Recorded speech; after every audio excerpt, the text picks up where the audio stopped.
என்னடா பின்னாடி திரும்பி நிக்கிறா அப்படின்னு பாக்குறீங்களா? பாத்தீங்களா தலைவர். அதனால அத காமிக்கணும் அப்படிங்கிறதுக்காக தான் பின்னாடி திரும்பி நின்னேன். சோ இன்னைக்கு நான் என்ன பேச போறேன் அப்படிங்கிறது எல்லாருக்குமே தெரிஞ்சிருக்கும். எல்லாருக்கும் வணக்கம்.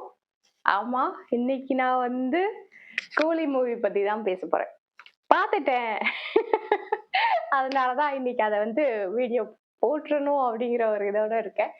அண்ட் நீங்க எத்தன பேர் வந்து கூலி மூவி பார்த்திருக்கீங்க? இல்ல டிக்கெட் புக் பண்ணியிருக்கீங்க, பார்க்க போறீங்க அப்படிங்கிறத மறக்காம கமெண்ட் செக்ஷன்ல சொல்லிட்டு போங்க. ஓகே.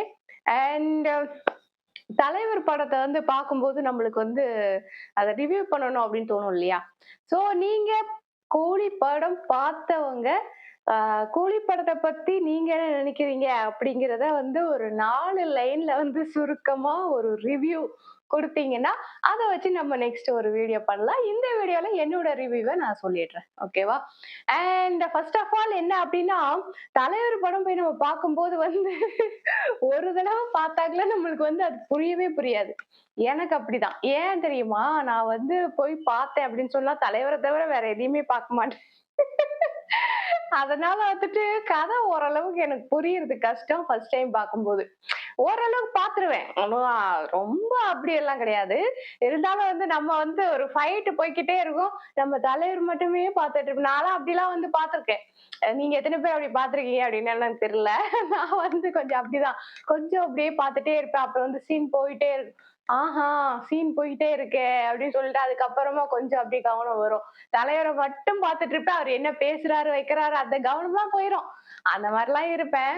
சோ நீங்கலாம் அப்படி இருந்திருப்பீங்க அப்படின்னு எனக்கு நான் நம்புறேன். ரிவ்யூ பார்க்கலாம். அதாவது இந்த படத்துல வந்து ஸ்டார்ட்டிங்ல வந்து பார்த்தா ஒருத்தருக்கும் ஒரு இன்ட்ரோ தனித்தனியா வந்து இன்ட்ரோ குடுக்குறாங்க. தலைவருக்கும் தலைவர் மேல வந்துட்டு நடித்த எல்லா நடிகர்களுக்குமே வந்து ஒரு சின்ன இன்ட்ரோ வந்து இருக்கு கண்டிப்பா. அந்த இன்ட்ரோ சீன் அப்படிங்கிறது வந்து நல்லா இருந்துச்சு. அதுவும் தனித்தனியா வந்துட்டு நாகார்ஜுனா அவர்களுக்கும், அமீர் கான் அவர்களுக்கும், சௌபின் அவர்களுக்கும் இவங்க எல்லாருக்குமே தனித்தனியா ஒரு இன்ட்ரோ சீன் குடுக்கும்போது, அது வந்து நல்லா இருந்தது. அண்ட் தலைவரோட இன்ட்ரோ சீன் பார்த்தோம் அப்படின்னு சொன்னா, ஆ ஓகே. அது வந்து இந்த டிஸ்கோ டிஏஎஸ்இஓ டிஸ்கோ சாங் இருக்கு இல்லையா? சோ அது போட்டு ஒரு இன்ட்ரோ வந்து குடுத்திருந்தாங்க. இன்ட்ரோ இன்னும் கொஞ்சம் அழுத்தமா இருந்திருக்குமோ அப்படின்னு தான் எனக்கு தோணுச்சு. ஏன்னா வந்துட்டு ரொம்ப ஃபிளாட்டா இருந்த மாரி தோணுது. நம்ம தான் ரொம்ப எதிர்பார்த்துட்டோம் அப்படின்னு தோணுச்சு. இருந்தாலும் ஓகே. தலைவர பார்த்தா மட்டும் போதும் எங்களுக்கெல்லாம். அவ்வளவுதான். ஆனா அந்த சீன்ல வந்து செம்ம சத்தம் வந்துச்சு தியேட்டர்ல. பயங்கரமா எல்லாரும் வந்து என்ஜாய் பண்ணாங்க. ஃபர்ஸ்ட் நேம் கார்டு போடும்போதே அப்படிதான். தலைவரோட நேம் கார்டு போட்டு அவருடைய 50 இயர்ஸ் இது அப்படின்னு சொல்லிட்டு அதுக்கும் சேர்த்து வந்துட்டு அதுல இன்ட்ரோ போட்டிருந்தாங்க. சோ அதுக்கப்புறமா தான் வந்து படம் ஆரம்பிச்சது. படம் ஆரம்பிச்சதுக்கு அப்புறமா தலைவரோட இன்ட்ரோ. தெரியும் தலைவர் பேர் வந்தாலும் சரி, தலைவர் வந்து அவரோட ஃபேஸ் இன்ட்ரோவா இருந்தாலும் சரி, எல்லாத்துக்குமே வந்து தியேட்டர்ல வந்து பயங்கர விசில் பறக்கும். சோ அப்படிதான் இருந்தது. நான் கூட நெனச்சேன், அ தியேட்டர் வந்து அவ்ளோ ஆள் இல்ல. நான் ஃபர்ஸ்ட் போய் உட்கார்ந்தோனே வந்துட்டு பார்த்தோம் அப்டின்னு சொன்னா, "என்னடா தியேட்டர் ரொம்ப காலியா இருக்கே!" அப்புறமா இன்டர்வல்ல எந்திரிச்சு பார்த்தா, எல்லாம் ஃபுல்லா இருக்கு. மேபி லேட்டா வந்திருப்பாங்க போல இருக்கு. தெரியல. அ அதுக்கப்புறம் வந்து பார்த்தோம்னா, இதுல முக்கியமா என்ன அப்டின்னா, அ சென்டிமெண்ட் இருந்தது. சென்டிமெண்ட்ட பேஸ் பண்ணி ஒ கொண்டு போயி, அதுல வந்து ஒரு சமூகம் சார்ந்த ஒரு விஷயம், ஒரு தவறு நடக்குது சமூகத்துல அப்படின்னு சொல்லிட்டு, அதை சார்ந்து அந்த கதைய மூவ் பண்ணி, கடைசில வந்து நல்லபடியா எண்டிங் அப்படிங்கிறது குடுத்திருந்தாங்க. எங்கேயுமே லேக் ஆகல. அதாவது என்னடா ரொம்ப இழுக்குறாங்களே! என்ன இப்படி இருக்கே! இது இன்னும் கொஞ்சம் நல்லா பண்ணியிருக்கலாமே! அப்படிங்கிற மாதிரி கொற சொல்ற அளவுக்கு வந்து எதுவுமே இல்ல. அதாவது டக்கு டக்கு டக்கு டக்கு டக்கு டக்குன்னு முடிஞ்ச அதுக்குள்ள படம் முடிஞ்சிருச்சா? அப்படின்னு பாக்குற மாரி வந்துட்டு அவ்வளோ விறுவிறுப்பு சீன்ஸ்ல. இது எப்படி முடியும்? இது எப்படி முடியும்? நெறைய சஸ்பென்ஸ் வேற இருந்துச்சு. ஐயோ! இது எப்படி முடியும்? இது யாரா இருப்பாங்க? இது எப்படி போயிருக்கும்? இவங்க யாரா இருப்பாங்க? இவங்க ஏன் இப்படி மாறுறாங்க? இவங்க அப்படின்னு ட்விஸ்ட் நெறைய இருந்தது. நெறைய சஸ்பென்ஸ் நெறைய இருந்தது. நம்ம வந்து இந்த மாரி ஒரு கதைய வந்து ஃபிளாட்டா சொல்லிடலாம். இவங்க இப்படிதான் போறாங்க, இப்படிதான் ஃபிளாட்டா வந்து பார்த்தோம் அப்படின்னு சொன்னா, ஆ சத்யராஜ் அவர்கள வந்து ஒரு ஒரு கேங் வந்து கொலை பண்ணிடுறாங்க. தலைவர் போய் அங்க வந்து பழி வாங்குறாரு. இவ்வளவுதான் கதை. இதுல வந்துட்டு அப்படியே சுத்தி சுத்தி சுத்தி சுத்தி பிளாஷ்பேக் வரைக்கும் போய் எல்லாமே வந்துட்டு சொல்லி இதெல்லாம் பண்ணியிருந்தாங்க. அப்போ ஒருத்தருக்கும் ஒரு ஒரு பஞ்ச் டைலாக் மாதிரி கொடுத்திருந்தாங்க. நாகார்ஜுனா அவர்கள் பேசின பஞ்ச் டைலாக் வந்து ஒருத்தன் வந்து பொறக்கும் முன்னாடியே இல்ல பொறக்கும் போதே வந்துட்டு அவன் வந்து யார் கையில சாகணும் அப்படின்னு எழுதிதான் அனுப்பியிருப்பான் போல இருக்கு. அந்த மாதிரி ஒரு டைலாக் வந்து அவருக்கு கொடுத்திருந்தாங்க. அண்ட் அமீர் கான் அமீர் கான் அவர்கள் வந்து இன்ட்ரோ வரும்போது பார்த்தோம் அப்படின்னு சொன்னா அது என்ன சொல்றது, அவருக்கு வந்து ஒரு நல்ல ஒரு இன்ட்ரோ, அதாவது பயங்கரமான ஒரு இன்ட்ரோன்னு சொல்லுவாங்கல்ல, அந்த மாதிரிட்டு அவங்கள வந்து அப்படியே கால்ல இருந்து அப்படியே க்ளோஸ் அப் அப்படியே கொண்டு போய் அவங்களோட டாட்டூ, அவங்களோட டாக்ஸோட வருவாங்க. சோ இந்த மாதிரி அவருக்கு ஒரு தனி இன்ட்ரோ கொடுத்திருந்தாங்க. அண்ட் பரவாயில்ல, அந்த இடத்துல கொஞ்சம் ஹிந்தில எல்லாம் பேசிட்டு இருந்தாங்க. அதுக்கப்புறம் தமிழ்ல பேசுவாங்க. அப்புறம் மாத்தி மாத்தி அது ஒரு மாதிரி டேலி ஆயிடுச்சு. நல்லா இருந்துச்சு. அண்ட் இவங்க சத்யராஜ் அவர்கள் அவங்களுடைய சீன் வந்து பார்த்தோம் அப்படின்னு சொன்னா ஸ்டார்டிங்ல வந்து அவருக்கு கொஞ்சம் சீன்ஸ் தான் இருந்துச்சு. அவங்க பொண்ணுங்களோட இருக்கிற மாதிரி, அப்புறம் வந்து இறந்து போற மாதிரி ஒரு சீன். அதுக்கப்புறம் பிளாஷ்பேக்ல கொஞ்சம் சீன்ஸ் வந்துச்சு. அண்ட் இதுல வந்து என்ன அப்படின்னா சத்யராஜ் டச் அப்படின்னு ஒண்ணு இருக்கும்ல, அப்படி ஒரு டயலாக் இருந்துச்சு இதுல. அதாவது சாகும்போது வந்து அவரு கேட்கும் சாக போறேன்னு பயமா இருக்கா அப்படின்னு, ஏன் உனக்கு இருக்காதா அப்படின்னு கேட்பாரு. அது வந்து சத்யராஜ் டச் அப்படின்னு சொல்லலாம். சோ அந்த மாதிரி வந்துட்டு படம் வந்து சத்யராஜ் அவர்களை சுத்தி தான் வந்துட்டு நடந்துட்டே இருந்தது. அண்ட் அப்புறம் வந்து பார்த்தோம்னா நாகார்ஜுனா அவர்கள் அவங்களுக்கு என்ன சொல்றது, ஒரு பெரிய ஒரு டான், இவர் தான் வந்துட்டு வேர்ல்ட்ல வந்து பிக்கஸ்ட் டான் மாதிரி அவங்க வந்து இமேஜ் வந்து இது பண்ணி காமிச்சிருந்தாங்க. அவருடைய கேரக்டர்ல ஒரு சின்ன ஒரு குறை என்ன இருந்தது அப்படின்னா, அவரை பெரிய டானா காமிச்சிட்டு அவர் பையனுக்கு வந்து அந்த கேரக்டர், அந்த பையன் கேரக்டர் வந்து அவ்வளோ ஒரு அழுத்தம் கொடுக்காம ரொம்ப சாஃப்டா, ரொம்ப வந்து அது டானுக்கு பையன் அப்படிங்கிற மாதிரியான ஒரு அழுத்தம் இல்லாத ஒரு கேரக்டர், அந்த ஒரு ஃபைட் கூட கிடையாது அவங்க பையனுக்கு. அந்த மாதிரி எல்லாம் இருந்துச்சு. இன்னும் கொஞ்சம் எனக்கு வந்து இதுல வந்து குறை அப்படின்னு சொல்லணும் அப்படின்னா அந்த அந்த சைமன் கேரக்டரோட பையன் கேரக்டர் தான் சொல்லுவேன். சோ அந்த கேரக்டர் இன்னும் கொஞ்சம் நல்லா செதுக்கி இருக்கலாம் அப்படின்னு சொல்லுவேன். அது கூட ஓகே தான். அவன் அப்படி இருக்கிறதுனாலதான் வந்து கதைக்கு செட் ஆகி ஒரு மாதிரி கொண்டு போனாங்க. அண்ட் அப்புறம் வந்து பார்த்தோம்னா பிளாஷ்பேக் சீன்ஸ், அதுல வந்து பார்த்தோம்னா ஏஐ ஏஐ வந்து பயங்கரமா யூஸ் பண்ணிருக்காங்க. யூஸ் பண்ணது மட்டும் கிடையாது, பயங்கரமா செட் ஆயிருக்கு. நிறைய பேருக்கு வந்து செட் ஆகுறது இல்ல இல்லையா? அந்த வாய்ஸும் ஏஐல போட்டு கொண்டு வந்திருக்காங்க. பழைய வாய்ஸ் தலைவருடைய பழைய அந்த அந்த என்ன சொல்றது, ஸ்டார்டிங் ஸ்டேஜ்ல இருந்து அவருடைய வாய்ஸ் கொண்டு வந்திருக்காங்க. அண்ட் சத்யராஜ் அவர்களுக்குமே அப்படிதான், ஸ்டார்டிங் ஸ்டேஜ்ல இருந்து அவருடைய வாய்ஸ் ஃபேஸும் வந்து ஏஐல போட்டு கொஞ்சம் எங்கா இருக்கிற மாதிரி அந்த மாதிரி எல்லாம் கொண்டு வந்திருக்காங்க. இவங்களுக்கு வந்து நல்லா செட் ஆயிருக்கு, ஃபேஸும் செட் ஆயிருக்கு, வாய்ஸும் செட் ஆயிருக்கு, அந்த மூவ்மெண்ட் போக வர்றது எல்லாமே வந்துட்டு பயங்கரமா செட் ஆயிருக்கு அப்படின்னு தான் சொல்லணும். சோ அந்த மாதிரி வந்து பிளாஷ்பேக் வந்து காமிச்சாங்க. இந்த பிளாஷ்பேக்ல வந்து என்ன அப்படின்னா அவங்க நம்மளுடைய கற்பனையில நிறைய கதையை நம்ம கிரியேட் பண்ணிக்கிற மாதிரி வந்து இருந்தது. அதாவது பிளாஷ்பேக்னா மொத்தமா கொண்டு போய் பிளாஷ்பேக்ல காமிப்பாங்க. இவங்க இருக்காங்க சத்யராஜ் ஒய்ஃப், தலைவர் இருந்தார், தலைவர் வந்து அவங்களுக்கு ஒய்ஃபா நடிச்சிருந்தாங்க, இவங்களுக்கு வந்து கல்யாணம் நடந்தது, குழந்தை பிறந்தது, அந்த மாதிரி எல்லாம் எந்த சீனுமே காமிக்கல. அதெல்லாம் நம்மளுக்கு இமேஜினேஷன்ல நீங்களே பண்ணிக்கோங்கடா அப்படின்னு விட்ட மாதிரி இருந்துச்சு. அதுவும் நல்லா தான் இருந்தது. ஏன்னா அந்த சீன் எல்லாம் காமிச்சு அதை எடுத்து கொண்டு வந்து இது பண்ணாம, இதுதான் வந்து பிளாஷ்பேக்ல நடந்திருக்கும் அப்படின்னு சொல்லி நம்மளுக்கு வந்து ஒரு சின்ன வசனங்கள் மூலமாவே வந்துட்டு புரிய வச்சுட்டாங்க. அதெல்லாம் வந்து இந்த கதையெல்லாம் வந்து பெருசா சொல்லவும் இல்ல, காமிக்கவும் இல்ல. ஆனா நம்மளுக்கு அந்த படம் பார்த்துட்டு வரும்போது பிளாஷ்பேக்ல இதான் நடந்திருக்கும் அப்படிங்கிறது நம்மளுக்கு தெரியும். அந்த அளவுக்கு வந்து ஒரு அது என்ன சொல்றது, அது எப்படி புரிய வைக்கிறாங்க அப்படிங்கிறது வந்து டைரக்டர் வந்து நல்லா கதை பண்ணியிருக்காரு. அது என்னென்ன சீன்ஸ் சொன்னா, என்னென்ன டயலாக் சொன்னா அந்த பிளாஷ்பேக் அப்படிங்கிறது வந்து கரெக்டா மக்களுக்கு ரீச் ஆகும் அப்படிங்கிறத பார்த்து பார்த்து சொல்லியிருக்காரு அப்படின்னு தான் சொல்லணும். அண்ட் வந்துட்டு சென்டிமெண்ட் சென்டிமெண்ட் சீன் அப்படின்னு பார்த்தோம்னா இதுல வந்து நிறைய இருக்கு. ஸ்டார்டிங்ல இருந்து எண்டிங் வரைக்குமே சென்டிமெண்ட் சீன் வந்து நிறைய இருந்துட்டே இருந்தது. இதுல வந்து பவர் ஹவுஸ் அப்படிங்கிற ஒரு வார்த்தை யூஸ் பண்ணியிருந்தாங்க. அந்த பவர் ஹவுஸ் அப்படிங்கிறது வந்துட்டு ஒரு கீவேர்ட் மாதிரி யூஸ் பண்ணியிருந்தாங்க.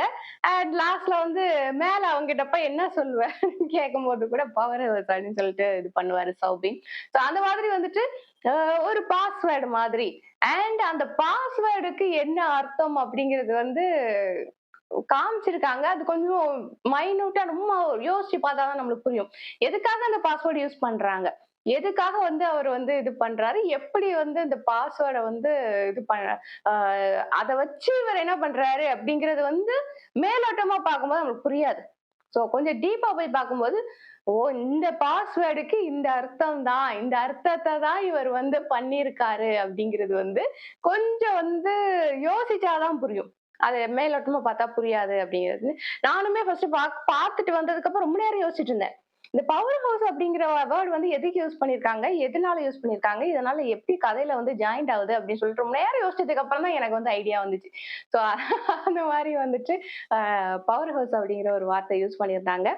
அண்ட் சென்டிமெண்ட் சீன்ஸ் வந்து பார்த்தோம் அப்படின்னு சொன்னா ஸ்டார்டிங்ல அந்த சத்யராஜ் அவர்களோட டெத்தா இருக்கட்டும், பொண்ணுங்க அழுதுகிட்டு இருப்பாங்க. பொண்ணுங்க வந்துட்டு அவங்கள வந்து ரவுடிங்க மிரட்டுறது, வைக்கிறது, அவங்கள காப்பாத்துறது, அந்த சீன் எல்லாமே வந்து சென்டிமெண்ட் சீன்ஸ் நெறைய இருந்துச்சு.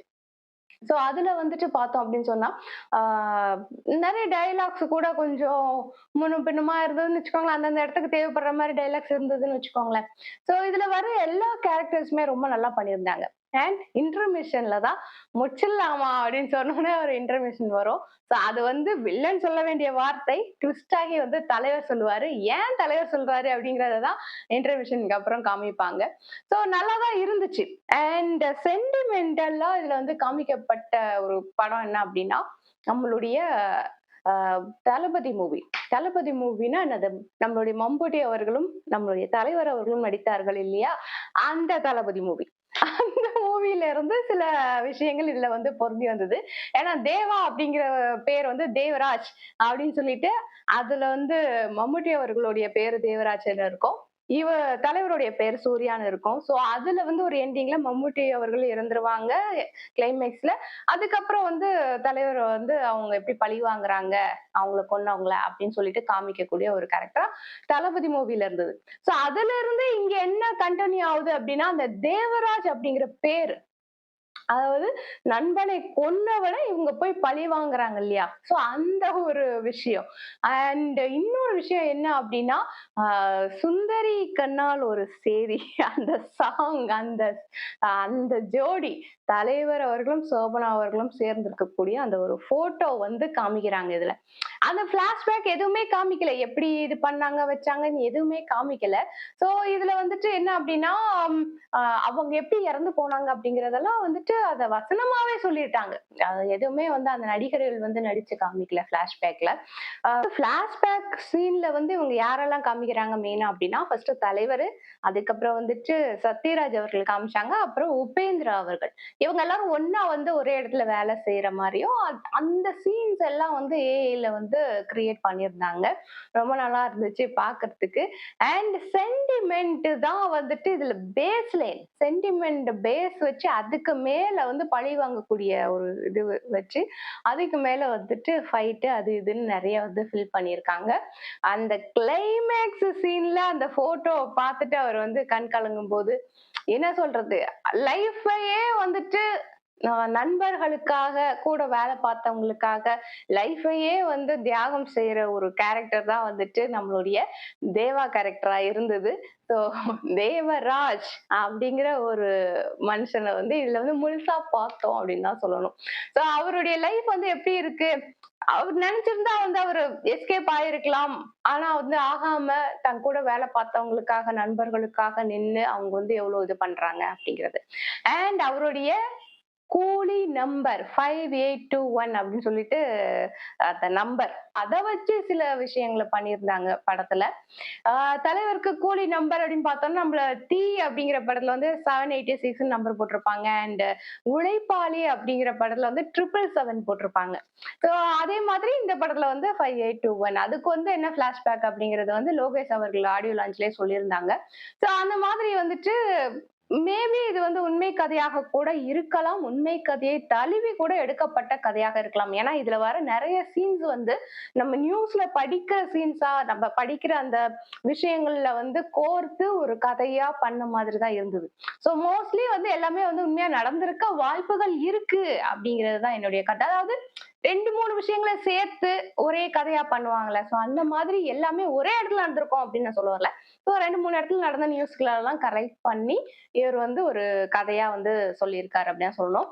அண்ட் இதுல வந்துட்டு சொசைட்டிக்கு என்ன சொல்லியிருக்காரு அப்படின்னா, சில விஷயங்கள் தேவையில்லாத விஷயங்கள் இந்த சமூகத்துல நடந்துட்டு இருக்கு.